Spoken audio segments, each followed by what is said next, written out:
Die skrif sê vir ons, waar 2 of meer in my naam vergader, daar is ek self teenwoordig. Genade en vrede vir u, van God die Vader en Christus die Heer. Amen. Ons skriflesing is vanmôre uit Johannes 16, vanaf vers 5 tot 15. Die werking van die Heilige Gees. Nou gaan ek na hom toe wat my gestuur het, en tog vra niemand van julle vir my, waar gaan jy heen nie? Maar, omdat ek dit vir julle sê, is julle harte vol droefheid. Tog sê ek vir julle die waarheid. Dit is tot julle voordeel dat ek weggaan, want as ek nie weggaan nie, sal die voorspraak, die Heilige Gees, nie na julle toe kom nie. Maar as ek gaan, sal ek hom na julle toe stuur. En wanneer hy kom, sal hy bewys dat die wêreld skuldig is aan sonde, en dat hy die reg aan my kant is, en dat die oordeel al gekom het. Die wêreld is skuldig aan sonde, want die wêreld glo nie in my nie. Die reg is aan my kant, want ek gaan na die Vader toe, en julle sal my nie meer sien nie. Die oordeel het al gekom, want die owerste van hierdie wêreld is klaar veroordeel. Ek het nog baie dinge om vir julle te sê, maar julle sal dit nie nou kan begryp nie. Wanneer hy kom, die Gees van die waarheid, sal hy in julle die waarheid lei. Wat hy sal sê, sal nie van homself kom nie. Hy sal net sê wat hy hoor, en hy sal die dinge wat gaan kom aan julle verkondig. Hy sal my verheerlik, want wat hy van my ontvang, sal hy aan julle verkondig. Alles wat aan die Vader behoort, behoort ook aan my, en daarom dat ek gesê het, wat hy van my ontvang, sal hy aan julle verkondig. Ons lees net tot sover. Ons tema is vanmôre, werk die Heilige Gees ook in my. Nou geliefdes, in ons Here Jesus Christus, wanneer ons die apostoliese geloofsbelijdenis bely, dan sê ons telkens, ek glo in die Heilige Gees. Tog is dit dikwels die persoon van die drie eenheid, van wie die minste gepraat word, en soms die minste verstaan word. Ons bely dit, en ons glo dit selfs, maar ons verstaan dit nie altyd nie. Ons deel soms so min oor die Heilige Gees, dat het amper is asof die Heilige Gees nie eens bestaan in ons gelowiges se lewe nie. Of die Heilige Gees bestaan, maar het neem nie regtig die primêre rol in ons lewens nie. Ons praat maklik oor God die Vader en wat God die Vader geskep het. Ons praat met dankbaarheid oor Jesus Christus wat vir ons stondes gesterf het en opgestaan het. Maar wanneer dit by die Heilige Gees kom, ons sal daar dikwels vra, wie is die Heilige Gees? Wat doen hy? Hoe werk hy? Kan ons sy werking herken? Werk die Heilige Gees regtig in my? Die Bybel leer ons dat die Heilige Gees nie bloot 'n krag of 'n gevoel is nie. Hy is die derde persoon van die drie-enige God. Net soos die Vader God is en die Seun God is die Heilige Gees ook volkome God. Een in wese en Godheid, maar drie persone, soos die geleerdes sê. Vir die kinders verduidelik ons dikwels, die Heilige Gees is soos 'n eier. 'n Eier bestaan mos uit drie dele, die dop, die eierwit en die eiergeel. Die een kan nie sonder die ander nie. Dit is 'n eenheid. 'n Hoender lê tog nie 'n eier sonder 'n dop nie. Of jy breek nie 'n eier oop en dan is daar net 'n eierwit in nie. Of dalk die voorbeeld van water, die wetenskaplike naam H2O. Dit maak nie saak in watter vorm H2O voorkom nie, of dit 'n vaste stof of vloeistof of waterdamp is nie. Hierdie eenheid, Vader, Seun en Heilige Gees, funksioneer saam. Die een is ook nie hoër as die ander nie. Alhoewel ons dit baie keer in menslike terme dalk so sien, as 'n hiërargiese patroon, met die Vader heel bo, en dan die Seun in die middel, en dan kom die Heilige Gees laaste. Maar reeds in die eerste hoofstuk van die Bybel, lees ons van die Gees van God wat oor die water sweef. Dwars deur die Ou Testament sien ons hoe die Gees profete toerus, konings bekwaam en God se volk lei. Maar met die koms van Christus en veral na Pinkster, word die volle rykdom van die Gees se werk duidelik geopenbaar. Wanneer Jesus sy disippels voorberei op sy vertrek, troos hy hulle met hierdie merkwaardige woorde. Dit is vir julle voordelig dat ek weggaan. Vir die disippels moes dit ongelooflik geklink het. Hoe kan dit beter wees dat Jesus Christus weggaan? Maar Jesus verduidelik dat die Heilige Gees sou kom om die werk in die harte van God se kinders voor te sit. En dit bring ons by hierdie groot waarheid van vandag. Alles wat Christus vir ons verdien het, word deur die Heilige Gees vir ons gegee. Die Vader beplan ons verlossing, die Seun bewerk ons verlossing en die Heilige Gees pas hierdie verlossing toe. Die Heilige Gees bring nuwe lewe in 'n menselewe, wat soms voel asof hulle geestelik dood is. Een van die mees fundamentele waarhede van die reformatie is dat die mens homself nie kan red nie. Die natuurlike mens is nie bloot geestelik siek nie. Die Bybel sê die mens is eintlik geestelik dood. Kan jy onthou wat sê Paulus daar in Efesiërs? Paulus skryf in Efesiërs 2, julle was dood deur die misdade en die sondes. 'n Dooie mens kan mos nie reageer nie. 'n Dooie mens kan homself nie opwek nie. 'n Dooie mens kan nie besluit om lewendig te word nie. En dit is waarom wedergeboorte 'n wonderwerk van God is. Toe Jesus met Nikodemus praat, sê hy, as iemand nie uit water en gees gebore word nie, kan hy die koninkryk van God nie sien nie. Die gees bring nuwe lewe, waar daar geen lewe was nie. Dink vir 'n oomblik weer saam met my in die profeet Esegiel, en daardie gesig van daardie droë bene in Esegiel 37. Die hele vallei lê vol doodsbeendere, geen beweging, geen lewe, geen hoop. Maar wanneer God se gees werk, dan kom daar lewe. Die bene word liggame, die liggame ontvang asem.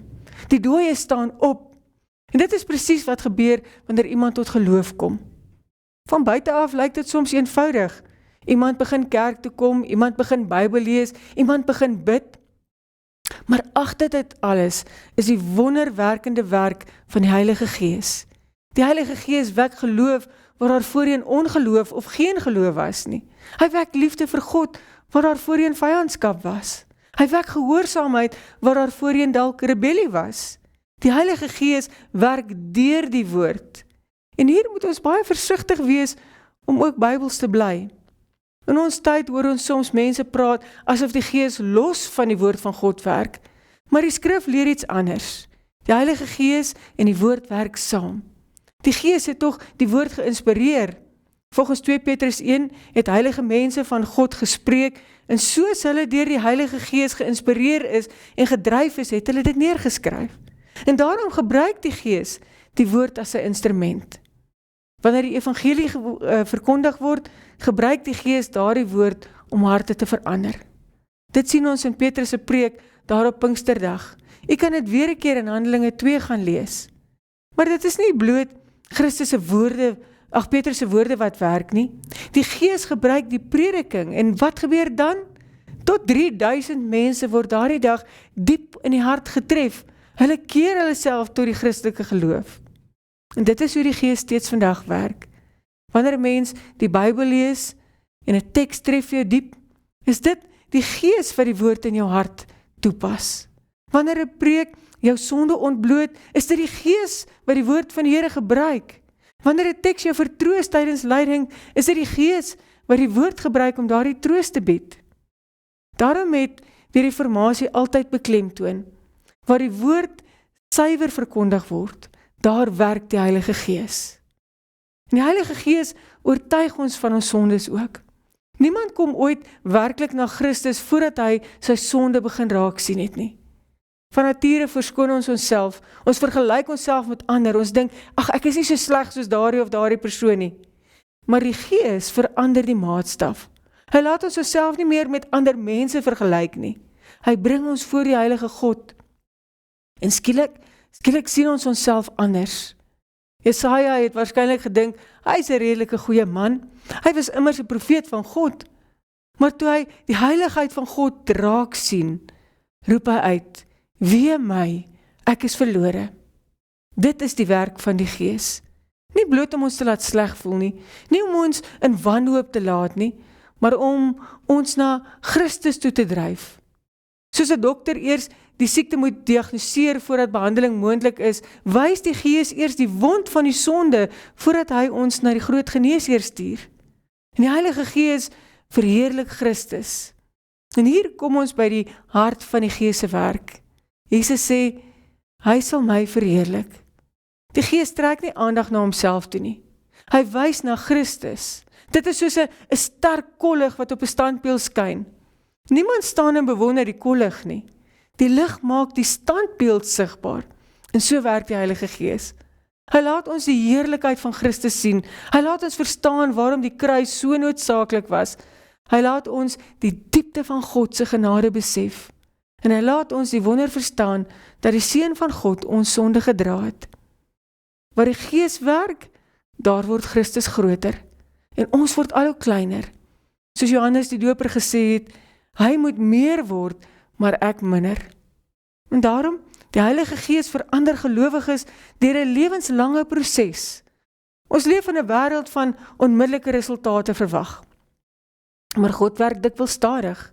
Wanneer die Gees iemand nuut maak, is hy onmiddellik geregverdig.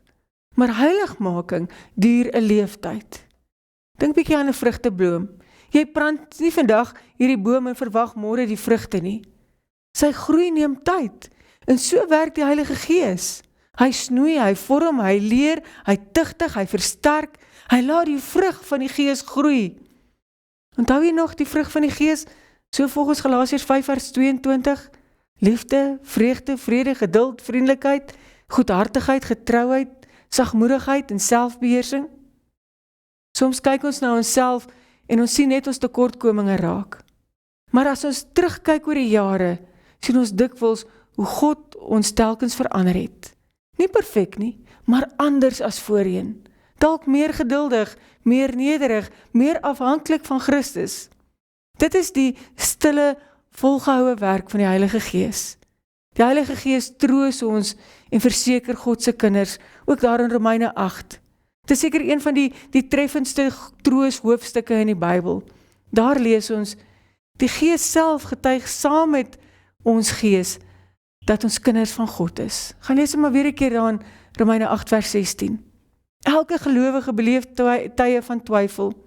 Daar is dae wanneer ons geloof sterk voel, maar daar is ook dae van donkerte, dae van verlies, dae van siekte, dae wanneer gebede nie verhoor word nie.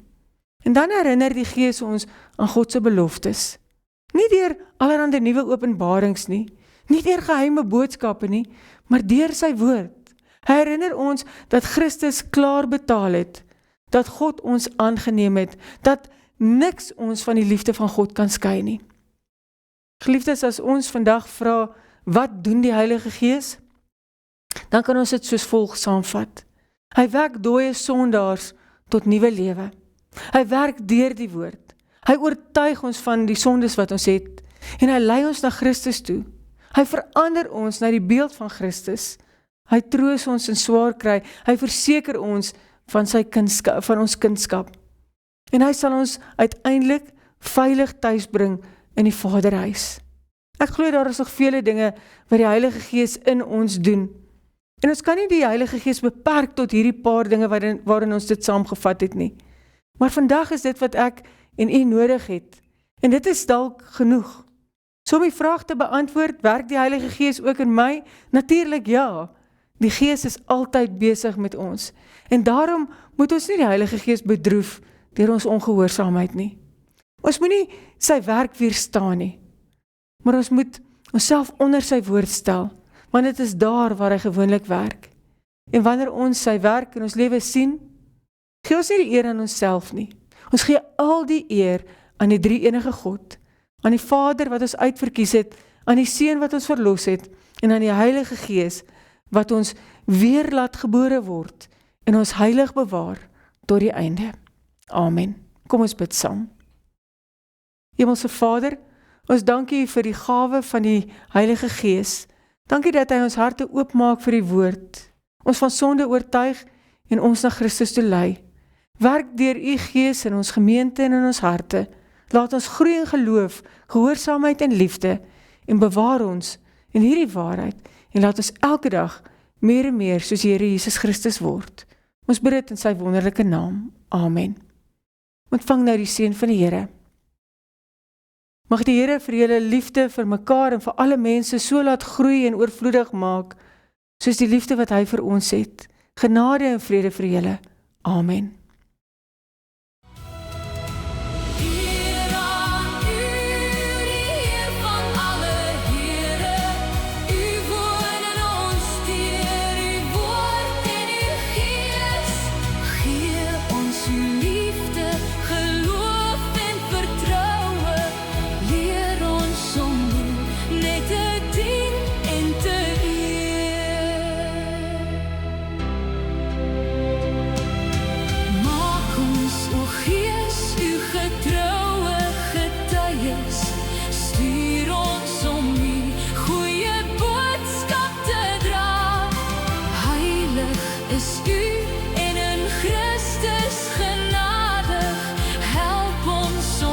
tyd